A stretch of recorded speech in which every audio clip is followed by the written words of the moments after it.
क्या होता है कि हम जब बड़े होते हैं तो हमारा थॉट प्रोसेस चेंज होता है जी। इसलिए छोटा बच्चा अगर बदमाशी ना करे तो अपने स्वधर्म के खिलाफ जी रहा है। इसलिए बच्चों को बदमाशी करना बहुत जरूरी है, शरारती होना बहुत जरूरी है। और जितना ज्यादा वो शरारती है उतना ज्यादा उससे पोटेंशियल है, जनरली आप ये भी मान के चल सकते हैं। फिर क्या होता है कि कई फिलोसफर्स ने और भारत के जो पुरुषार्थ व्यवस्था है उसमें एक बड़ी गहरी बात है कि 25 साल तक ब्रह्मचर्य कहा गया है। उसमें 25 से 50 गृहस्थ है, फिर वानप्रस्थ है, फिर संन्यास है। ये बहुत बहुत लोगों ने बहुत लंबे समय तक सोच समझ के सिस्टम बनाया होगा। एक कीरकेगार्ड नाम का फिलोसफर जर्मनी में हुआ, हीगेल से करीब 100 साल पहले, और हीगेल के समय में हुआ। और क्योंकि हीगेल बहुत पॉपुलर था, हीगेल एक रैशनलिस्ट था जो बहुत ही ऊट पटांग बात बोलता था जिसको लोग समझ नहीं पाते थे।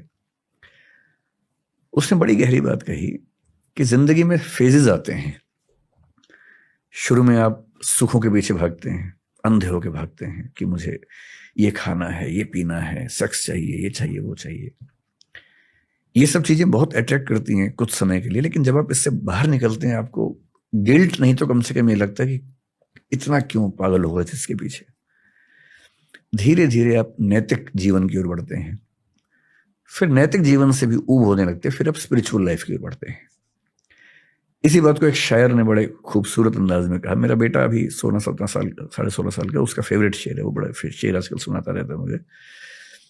फितूर होता है हर उम्र में जुदा, फितूर होता है हर उम्र में जुदा, खिलौने, माशूका, रुतबा और खुदा। तो आपकी खिलौने की उम्र चली गई है, माशूका आप कह रहे हैं कि एक बार ब्रेकअप हो ही गया आपका। एक बार नहीं, अच्छा ज्यादा बार हो गया, मल्टीपल ब्रेकअप्स। रुतबा आपके पास है ही, तो बचता खुदा ही है। सीधी सी बात है कि अब आपके मन में वही चीज आएगी। इसी बात को स्टैंडर्ड तरीके से अब्राहम मैस्लो ने समझाया कि हमारी जिंदगी में नीड्स चेंज होती हैं, और आप एग्जैक्टली वही बात कर रहे हैं जो उसने कही थी कि शुरुआत में फिजियोलॉजिकल नीड्स होती हैं, भूख, नींद। अगर आपकी नींद पूरी ना हो 2 दिन तो आप ध्यान की बात कभी नहीं सोचेंगे। नींद पूरी होगी, पेट भरा होगा तो आप ध्यान की बात सोच सकते हैं। पेट खाली होगा तो ध्यान बिल्कुल नहीं आएगा उस समय। फिर सेफ्टी की नीड है, आप यहाँ हैं, आसपास 3 लोग चाकू लेके खड़े हैं, ध्यान बिल्कुल दिमाग में नहीं आएगा, पहले सेफ्टी चाहिए। तो फिजियोलॉजिकल पूरा हो जाए, सेफ्टी पूरी हो जाए, फिर प्रेम चाहिए जीवन में। प्रेम नॉट एग्जैक्टली कि अपोजिट सेक्स वाला प्रेम ही चाहिए, पेरेंट्स का भी हो सकता है, दोस्तों का भी हो सकता है, उसकी भी नीड रहती है। इसलिए आप देखेंगे लोग अपने 20 से 30 की उम्र में करियर ओरिएंटेड इतने ज्यादा होते हैं कि दोस्तों को भूल जाते हैं, क्योंकि उस सेफ्टी की नीड पे फोकस होते हैं, और सेफ होते ही दोस्तों को याद करते हैं वापस कि यार कहाँ हो, चलो बैठते हैं, क्योंकि अब उनको प्रेम चाहिए, मित्रता चाहिए।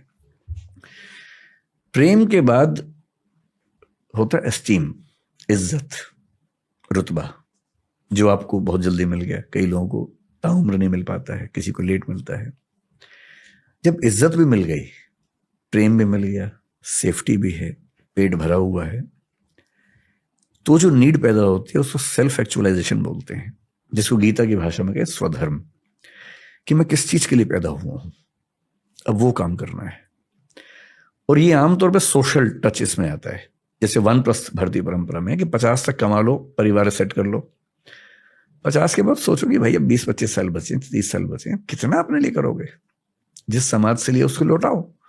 वानप्रस्थ का मतलब है परिवार में रहते हुए तटस्थ होने की प्रक्रिया, डिटैच होने की प्रक्रिया, कि मैं हूं संसार में, परिवार में हूं, रिश्ते निभाऊंगा, लेकिन अब मेरा ज्यादा ऊर्जा और समय समाज को खर्च होगा, समाज के लिए खर्च होगा। इसी को अब्राहम मैस्लो क्या बोल रहा है, सेल्फ एक्चुअलाइजेशन। वो नेसेसरली समाज नहीं है। कोई अगर पेंटिंग करने का बहुत शौक लेके पैदा हुआ, वो पेंटिंग करे, इस बात से मुक्त हो गए कि पैसा आएगा या नहीं। 3 इडियट्स फिल्म में जो थीम थी कि भाई अपना हुनर है ना, उसके पीछे दौड़, सफलता आ जाएगी अपने आप। संगीत की साधना करो, एकेडमिक्स में जाना पढ़ो, नॉवल लिखो, डायरी लिखो, कुछ करो। अब्राहम मैस्लो ने बाद में फिर से रिवाइज किया अपने सिस्टम को और कहा कि एक और नीड है, किसी किसी को छठी नीड होती है, जो आपके साथ हो रहा है, वो है सेल्फ ट्रांसेंडेंस। सेल्फ ट्रांसेंडेंस का मतलब है अपने आप से मुक्त होना, अपने से परे जाना, जिसको हम अध्यात्म कह देते हैं।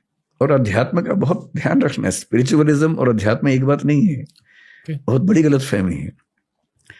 स्पिरिचुअलिज्म शब्द वेस्ट का है, स्पिरिट से आ रहा है। स्पिरिचुअलिज्म का बेसिक मतलब है अपने स्पिरिट को होली स्पिरिट से कनेक्ट करना। So that is basically religious belief in Christianity.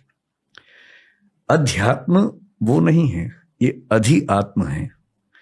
आत्म का मतलब एक सेंस में होता है मैं, एक सेंस में आत्मा होता है। अधि मतलब उससे बड़ा। मैं से बड़े स्तर पर जाने की यात्रा है। वो यात्रा समाज से भी हो सकती है कि मैं सिर्फ अपने बारे में क्यों सोचूंगा, समाज के बारे में सोचूंगा, देश के बारे में सोचूंगा। That is as good as अध्यात्म। लेकिन उसी में अगला स्तर आता है कि मैं इस पूरी प्रकृति के साथ एक क्यों ना हो जाऊं।